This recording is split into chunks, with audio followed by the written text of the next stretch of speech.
नमस्कार। आज मैं आपके सामने एक कहानी लेकर आई हूँ। कहानी का नाम है चमत्कारी पानी का कमाल। संध्या और पवन की शादी के अभी साल भर ही हुआ था, लेकिन दोनों की जिंदगी इतनी उलझ गई थी कि उन दोनों का जीना हराम हो गया था। दोनों इस रिश्ते से ऊब चुके थे और जल्द छुटकारा पाना चाहते थे। भला ऐसा कोई क्यों करेगा कि शादी की अभी वर्षगांठ भी नहीं मनाई, दोनों एक दूसरे का चेहरा भी नहीं देखना चाहते। विवाह तो जिंदगी भर का साथ होता है। संध्या अपने पति पवन के साथ अकेले ही रहती थी। उसके ससुराल वाले गांव में रहते थे। पवन दिन भर ऑफिस में रहता और जब शाम को घर आता तो दोनों लोगों में तू मैं शुरू हो जाता। दोनों आपस में चिल्लाते, सामान तोड़ फोड़ की आवाज़ और चिल्लाने की आवाज़ पड़ोसी भी सुना करते। पवन तो रात में रोज पीकर ही घर आता था। रोज सुबह पवन के ऑफिस जाने से पहले दोनों के बीच किसी न किसी बात को लेकर झगड़ा हो ही जाता। पवन कभी कभी तो संध्या पे हाथ भी उठा देता। संध्या दिन भर अकेली रोती और अपनी किस्मत को कोसती। संध्या पूरी तरह अकेली पड़ गई थी। वह अपनी बात किसी को बता भी नहीं सकती थी। संध्या को कुछ भी समझ नहीं आता वह क्या करे। उसने फैसला कर लिया कि वह अपने मायके चली जाएगी और कभी वापस नहीं आएगी। उसे यह घर नर्क से कम नहीं लग रहा था। रोज की तरह सुबह सुबह पवन और संध्या आपस में लड़ने और चिल्लाने लगे। आवाज़ घर के बाहर तक जा रही थी। पवन ने नाश्ता भी नहीं किया, नाश्ता की प्लेट जमीन पर फेंक दी और चला गया।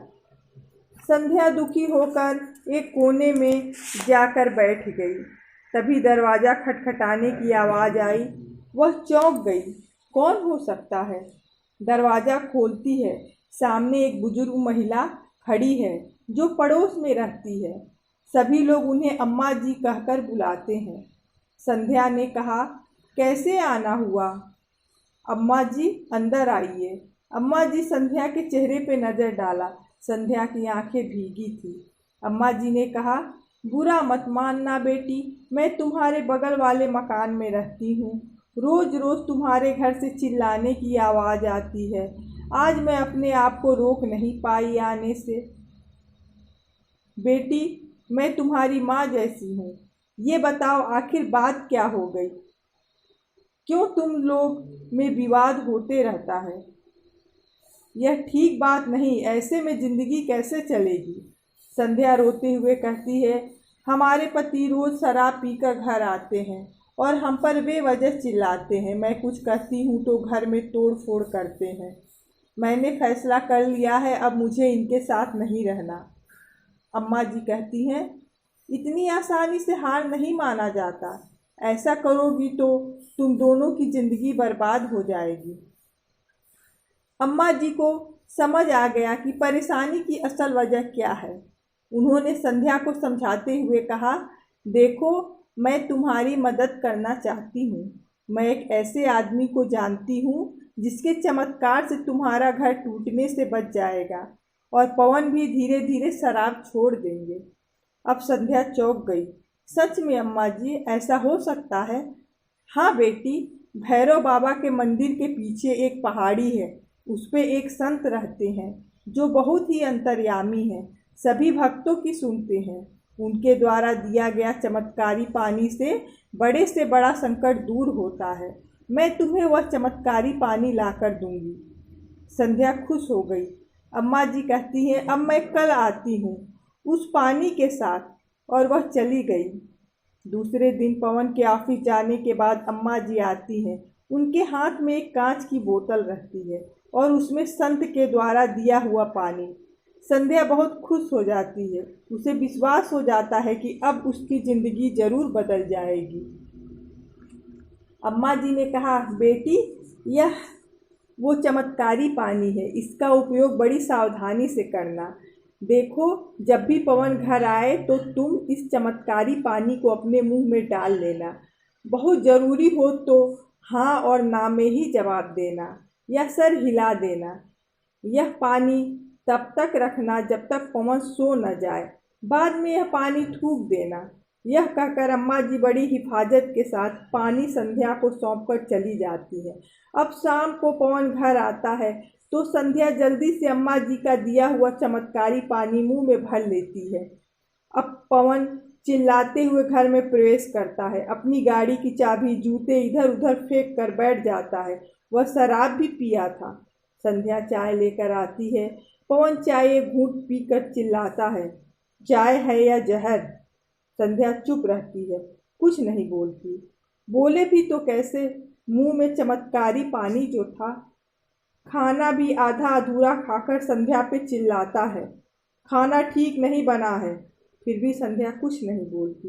पवन को समझ नहीं आ रहा था आखिर संध्या को हुआ क्या है, इतनी शांत कैसे हो गई।